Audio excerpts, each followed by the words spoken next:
NEET தேர்விலிருந்து விலக்கு தேவையா அப்படின்னு பார்த்தீங்கன்னா, ஒன்றிய அரசு நீட்டோ அல்லது வேறு ஏதோ ஒரு பேரில் வந்து ஆரம்பத்திலேருந்து நீங்கள் மாநில அரசின் கட்டுப்பாட்டுள்ள இடங்களுக்கு நீங்கள் உள்ளே வராதீங்க அப்படின்னு. நீட் பிஜி என்ற தேர்விலிருந்து விலக்கு பெறுவதற்கான மசோதாவை தாக்கல் செய்து ஆளுநருக்கு அனுப்பி நீட் தேர்விலிருந்து தமிழகத்திற்கு விலக்கு பெறுவதற்கான வாய்ப்புகள் குறித்து சமூக சமத்துவத்திற்கான டாக்டர்கள் சங்கத்தின் செயலாளர் மருத்துவர் சாந்தி அவர்கள் நம்மோடு இணைந்துள்ளார். அவரிடம் இது குறித்து விரிவாக கேட்கலாம். மேடம் வணக்கம். இப்போ வந்து அகில இந்திய லெவலில் நீட் தேர்வு நடக்குது. இதிலிருந்து தமிழ்நாட்டுக்கு விலக்கை பெற வேண்டும் என்ற ஒரு கோரிக்கை தமிழ்நாட்டில் வலுப்பெற்றுள்ளது. 2021 திமுக அரசாங்கம் ஆட்சிக்கு வருவதற்கு முன்பாக நாங்கள் ஆட்சிக்கு வந்தால் ஒரே கையெழுத்தில் நீட்டிலிருந்து விலக்கு பெறுவோம் என்று தற்போதைய முதலமைச்சர் ஒரு உறுதிமொழியை கொடுத்திருந்தார். ஆட்சி அமைந்து 3 ஆண்டுகள் ஆகிவிட்டது. இதுவரையில் நீட் தேர்விலிருந்து விலக்கு பெற முடியல. இதை பற்றி உங்கள் கருத்து என்ன? இப்போ நீட் தேர்விலிருந்து விலக்கு தேவையா அப்படின்னு பார்த்தீங்கன்னா கட்டாயமாக தேவை. ஏன் அது வந்து தேவை அப்படின்னு சொல்கிறோன்னா, அதுக்கு முக்கியமான காரணம் மாநில அரசின் கட்டுப்பாட்டில் உள்ள இடங்களுக்கு மாநில அரசு தான் அதோடைய மாணவர் சேர்க்கைக்கான தேர்வையோ இல்லை வழிமுறைகளோ செய்யணும். மாநில அரசோடைய வரிப்பணத்தில், மக்களுடைய வரிப்பணத்தில் மாநில அரசு பல கல்லூரிகளை வைக்கிறாங்க. இப்போ தமிழ்நாட்டில் பார்த்திங்கன்னா மிகவும் சிறப்பாக அதிமுக திமுக இருவருமே ஒரு மாவட்டத்துக்கு ஒரு மருத்துவக் கல்லூரி என்ற அடிப்படையில் கிட்டத்தட்ட 35க்கும் மேலாக அரசு மருத்துவக் கல்லூரிகள் வந்திருக்கின்றன. இது மிகப்பெரிய முக்கியமான விஷயம். ஸோ அங்கே வந்து செலவு பண்ணுறது வந்து மக்களுடைய வரிப்பணம். அங்கே படிக்க போகிறவங்க தமிழக மாணவர்கள். அப்போது நமது வரிப்பணத்தில் நமது மாநிலத்தில் உள்ள நம்ம மக்கள் தான் நோயாளிகளாக இருக்காங்க. அப்போ வந்து அந்த மாணவர்கள் யார் படிக்கணும், எப்படி இருக்கிறது ப்ராசஸ் இருக்கணும், அட்மிஷன் ப்ராசஸ் எப்படி இருக்கணும் என்பதெல்லாம் முடிவு செய்வது மாநில மக்களாக தான் இருக்கணும். அதுக்கு வந்துட்டு மாநிலத்துக்கு உரிமை இருக்கின்றது. ஏற்கனவே நம்மக்கிட்ட அந்த உரிமை இருந்தது. அது இப்போது பறிக்கப்பட்டுள்ளது. ஸோ அது ஒரு முக்கியமான விஷயம். இன்னொரு விஷயம் என்னென்னா, இது வந்து ஃபஸ்ட்டு இப்படி தான் வந்து நீட்டுக்குன்னு ஆரம்பிப்பாங்க. நீட்டுன்னு சொல்லிட்டு மருத்துவ இடங்கள்னு ஆரம்பிப்பாங்க. அதுக்கப்புறம் பார்த்திங்கன்னா ஒண்டா வந்த பிடாரி ஊர்படாரின்ற பழமொழி போல் அடுத்தடுத்து பொறியியல் மற்றும் கலை அறிவியல் இடங்களுக்கும் பிடிப்பாங்க. ஸோ அதனால தான் வந்து ஆரம்பத்துலேருந்து நீங்கள் மாநில அரசின் கட்டுப்பாட்டுள்ள இடங்களுக்கு நீங்கள் உள்ளே வராதிங்க அப்படின்னு சொல்கிறோம். இன்னொரு விஷயம் என்னென்னா, இப்போ ஒன்றிய பாஜக அரசு வந்து அதோடைய கொள்கையே வந்து என்ன அப்படின்னா, மொழிவாரி மாநிலங்களை அவங்க ஏற்றுக்கொள்ளவில்லை. ஒரே நாடு, ஒரே மதம், ஒரே பண்பாடு, அப்படி பண்ணும்போது ஒரு நாடையே ஒரே நாடாக கொண்டு வந்து அதில் ஒரே தேர்தல், ஒரே ரேஷன் கார்டு, ஒரே மதம், ஒரே மொழி என்ற வரிசையில் ஒன் நேஷன் ஒன் டெஸ்ட், ஒரே தேசம் ஒரே தேர்வு என்ற அடிப்படையில் கொண்டு வருவாங்க. அப்போ நாடு முழுக்க ஒரு தேர்வு வச்சு மொழிவாரி மாநிலங்கள் இல்லாமல் பிராந்தியங்களாக அதை பிரிக்க வேண்டும். ஒட்டுமொத்தமாக கூட்டாட்சி தத்துவுக்கு எதிராக ஒரு நடைமுறையை வந்து இருக்காங்க. அது அவங்களுடைய கொள்கை அளவிலான அதான் அவங்களுடைய முடிவு. அதை நிறைவேற்றுவதற்காக தான் இந்த ஒன் நேஷன் ஒன் டெஸ்ட்னு சொல்கிறாங்க. ஸோ இதில் நம்ம என்ன சொல்கிறோம்னா, மாநில அரசு இது வந்து கூட்டாட்சி தத்துவம் தான் இந்தியாவுடைய அழகு, இந்தியாவுடைய பன்முகத்தன்மை தான் இந்தியாவுடைய அழகு, மாநிலங்களுக்கான உரிமை தான் நம்ம கேட்குறோம். இதே பிரைம் மினிஸ்டர் வந்துட்டு அவர் வந்து குஜராத்தோட சீஃப் மினிஸ்டராக இருக்கும்போது மாநில உரிமை பேசினவர் தான் அவர். ஸோ அது அடிப்படையில் மாநில அரசின் கட்டுப்பாட்டில் உள்ள மருத்துவ இடங்கள் உள்ளிட்ட அனைத்து கல்வி இடங்களுக்கும் மாநில அரசு தான் சேர்க்கையை இருக்க வேண்டும். அதற்கான உரிமை மாநில அரசுக்கு வழங்க வேண்டும். அதுக்காக மாநில அரசு வந்து ஒன்றிய அரசு நீட்டோ அல்லது வேறு ஏதோ ஒரு பேரில் வந்து வைக்கின்ற தேர்வை மாநில அரசின் கட்டுப்பாட்டுள்ள இடங்களுக்கு திணிக்கக்கூடாது, அதற்கு விலக்கு தர வேண்டும். அப்படிதான். இது மட்டும் இந்த தேர்வு மட்டும் இல்லாமல் இதில் முக்கியமாக இன்னொரு விஷயம் என்ன அப்படின்னா, இப்போ நீட்டுன்னு ஒன்று உள்ளே கொண்டு வராங்க. அதுக்கப்புறம் வந்து உள்ளே வரத்துக்கு மருத்துவ இடங்களுக்கு உள்ளே வரத்துக்கு, அப்புறம் வெளியில் போகிறதுக்கு நெக்ஸ்ட்டுன்னு ஒரு தேர்வு கொண்டு வருவாங்க. ஸோ நீட்டுங்கிற உள்ளே வரத்துக்கான தேர்வையும் ஒன்றிய அரசாங்கம் வைத்துக்கொண்டு, வெளியில் போகிறதுக்கான நெக்ஸ்ட்டுன்ற தேர்வையும் அவங்க வைத்துக்கொண்டு, நேஷனல் எஜுகேஷன் பாலிசி என்கிற தேசிய கல்விக் கொள்கை மூலமாக என்ன சிலபஸுங்கிறதே அவங்க கொண்டு வராங்க. அப்போது என்னுடைய வரிப்பணம், என்னுடைய கல்லூரி, ஆனால் என்ன சிலபஸுங்கிறதே அவங்க தான் முடிவு பண்ணுவாங்க. உள்ளே வரத்துக்கு என்ன தேர்வுங்கிறதே அவங்க தான் முடிவு பண்ணுவாங்க.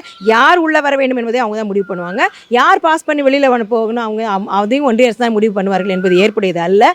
எனவே மாநில அரசின் கட்டுப்பாட்டில் உள்ள மருத்துவ இடங்கள் உள்ளிட்ட அனைத்து கல்வி இடங்களுக்கும் ஒன்றிய அரசு தனது தேர்வை திணிக்கக்கூடாது, அதற்கு விலக்கு பெற வேண்டும். அதற்கு மாநில அரசின் கட்டுப்பாட்டில் இடங்களுக்கான மாநில சேர்க்கையை, மாணவர் சேர்க்கையை மாநில அரசின் கையில் தான் இருக்க வேண்டும். ஆகவே நாம் நீட் தேர்விலிருந்து விலக்கு பெறுவதற்கான தேவை இருக்கின்றது. அதை செய்வது வந்து மிக மிக எளிது. அதுக்கு வந்து மனசு தான் வேணும். நேஷனல் NMC ஆக்ட் என்கின்ற நேஷனல் மெடிக்கல் கமிஷன் ஆக்டில் வந்து ஒரு சின்ன திருத்தம் செய்தால் போடும். அதில் தான் வந்து NMC ஆக்டில் தான் அவங்க நீட் தேர்வு கொண்டு வந்திருக்காங்க.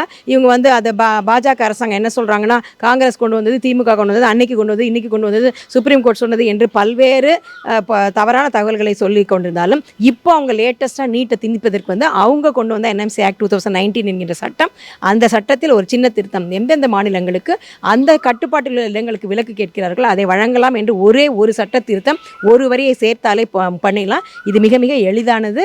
இந்த நீட் விலக்கு தேவையானது, நீட் விலக்கு சாத்தியமானது, நீட் விலக்கு என்பது எளிதானது. எளிதானது. ஒரு சிறிய சட்ட திருத்தம் மூலமாக அதை நாம் செய்துவிட முடியும். இன்றைக்கு வந்து திமுக அரசாங்கம் மட்டுமல்ல, இந்தியா கூட்டணியில் மிக அதிக அளவு எண்ணிக்கையில் பாராளுமன்ற உறுப்பினர்கள் இருக்கிறார்கள். அவர்கள் மூலமாக பாராளுமன்றத்தில் வலியுறுத்தி எந்தெந்த மாநிலங்கள் ஒன்றிய அரசின் தேர்விலிருந்து அந்த மாநில அரசின் கட்டுப்பாட்டு இடங்களுக்கு விலக்கு கேட்கின்றனவோ அந்தந்த இடங்களுக்கு விலக்கு பெறுவது என்பது நடைமுறை சாத்தியம். ஆகவே இது இந்திய பாராளுமன்றத்தில் இந்தியா கூட்டணியால் நாம் நிச்சயமாக நிறைவேற்ற முடியும் என்ற நம்பிக்கை எனக்கு இருக்கின்றது. அதற்கு ஒரு உதாரணமாக காங்கிரஸ் தன்னுடைய தேர்தல் அறிக்கையில் என்எம்சி ஆக்டில் தேவையான மாற்றங்களை கொண்டு வருவோம் என்று கூறியிருக்கிறார்கள். அதே போல் எஜுகேஷன் சாப்டரில் வந்து மாநில அரசுடைய உரிமைகளை வந்து கேட்கப்படும். எந்த மாநிலங்கள் விலக்கு கேட்கிறாங்க அந்த மாநிலங்கள் அவர்கள் விரும்புவது போல தேர்வுகளை வைத்துக் கொள்ளலாம் என்று கூறியிருக்கிறார்கள். இதையும் குறிப்பிட வேண்டும். இதையும் நாம் கவனத்தில் கொண்டு பார்க்கும் பொழுது நிச்சயமாக நீட் தேர்விலிருந்து விலக்கு பெறுவது தேவையான ஒன்று, சாத்தியமான ஒன்று. அது நிறைவேற்றக்கூடிய நாட்கள் வெகு தொலைவில் இல்லை.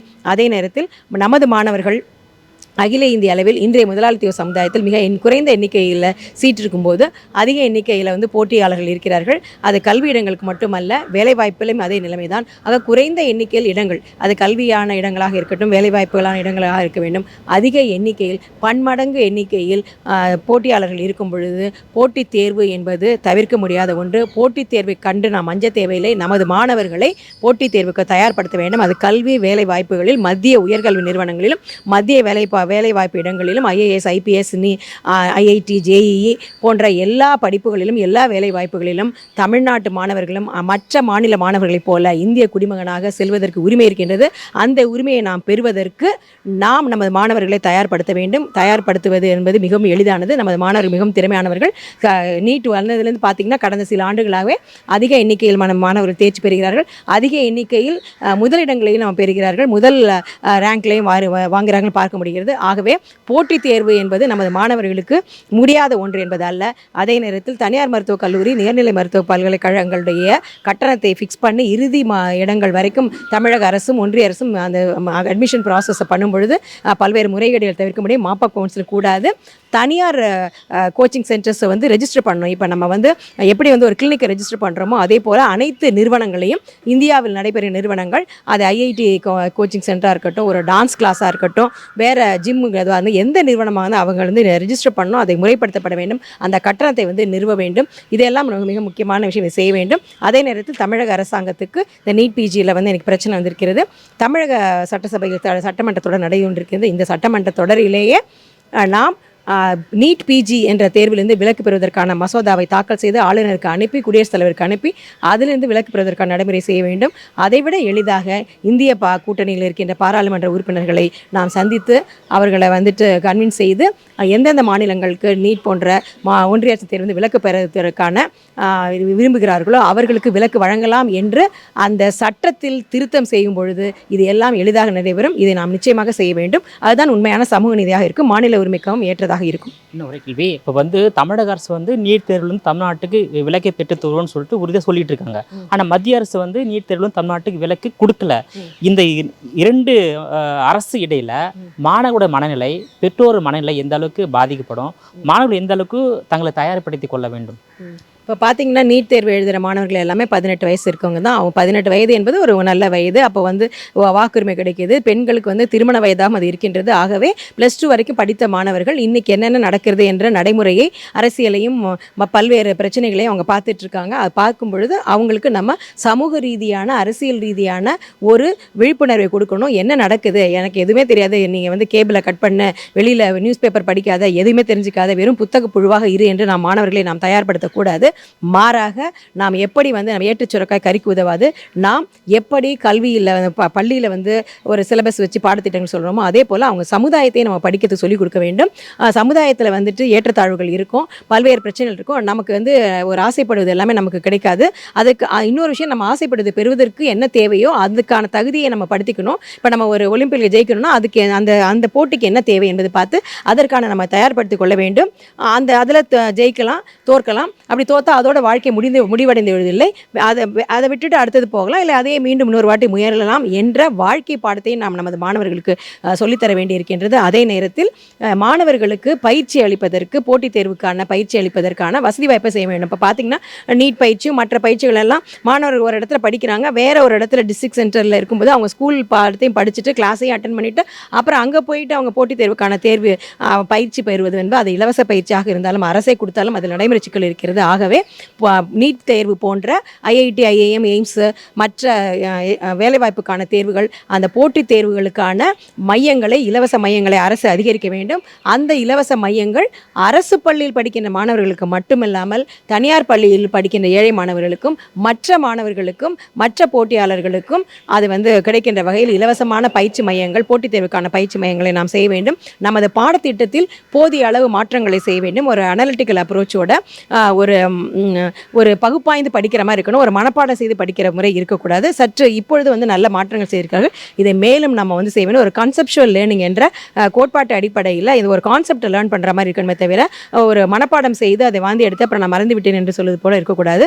அப்போதுதான் சிறந்த மாணவர்கள் அது மருத்துவத்தில் மட்டுமல்ல பொறியாளராகவும் மற்ற கலை, அறிவியல் எந்த சப்ஜெக்டாக இருந்தாலும் அதை ஆழ்ந்து படித்து நல்ல திறமையாய்ந்த மாணவர்களை நாம் உருவாக்க வேண்டும்.